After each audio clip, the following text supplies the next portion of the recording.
మీరు అనుకుంటున్నారా? ఇలాంటి నగరాలు ఏ ప్రపంచంలో లేవనుకోని, కానీ ప్రపంచంలో కొన్ని సముద్రాల కంటే గొప్ప రహస్యంగా నిలిచిన గుహ నగరాలు ఉన్నాయి. ఏ గుహ నగరాలలో సాధారణంగా ప్రవేశించలేకుండా ఎందుకు నిలిచాయి? ఈ నగరాలలో ప్రవేశించిన వారు తిరిగి రాకపోతున్నారు అన్నది నిజమా? భూమికి కింద లక్షల మందికి సమస్థితంగా ఉండగలిగే నగరాలు ఏర్పడిందని తెలియని ఫ్యాక్ట్. ప్యారిస్‌లలో ఉన్న డేరింగ్‌కుయు, భారతదేశంలో రహస్యంగా నిలిచిన పతాల నగరం. వీధికి చివరి రక్షణ ఎందుకు ఉంది? ఈ నగరాలలో మనుషులు ప్రవేశించారంటే ఎలా ఉంటుంది? ఇది ఒక అద్భుతం, లేదా కొన్ని శతాబ్దాలుగా దాచిపెట్టిన రహస్య ద్వారమా? ఆ మనుషులు ఇక్కడ ఎందుకు నిలిచి ఉండరు? వాళ్ళ జీవన రీతిలో ఏం స్పెషల్? ఏ నగరాలలో ప్రవేశించిన వాళ్ళు తిరిగి రాలేదనేది నిజమా?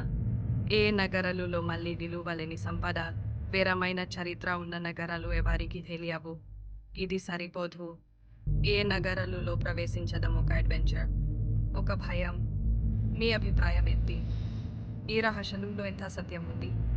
కానీ ఇది మాత్రమే కాదు. భారతదేశంలో ఒకటి కాకుండా మరిన్ని గుహ నగరాలు కూడా ఉన్నాయి. రామాయణంలో వర్ణించిన కిష్కింధ నగరం. అది నిజంగా ఉందా? భూలోక స్వర్గం అని అంటున్న శంబల నగరం ఎక్కడుంది? అంతర్జల వేదనలు చెప్పేది. అండర్ గ్రౌండ్ సిటీస్కి మిస్టీరియస్ ఎంట్రన్సెస్ హిమాలయాల్లో ఉన్నాయి.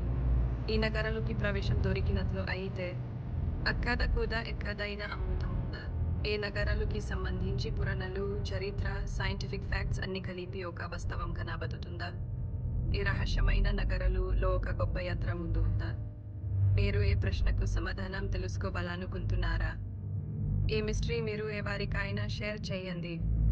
ఇలాంటి అద్భుతమైన టాపిక్స్ కోసం మా ఛానల్ని సబ్స్క్రైబ్ చేయండి. మీరు ఏ నగరాలలో ప్రవేశించాలని అనుకుంటారా? లేదా వాటి గురించి చెప్పిన ఫ్యాక్ట్స్ మీరు నమ్మరు? కామెంట్స్లో మీ అభిప్రాయాలు చెప్పండి.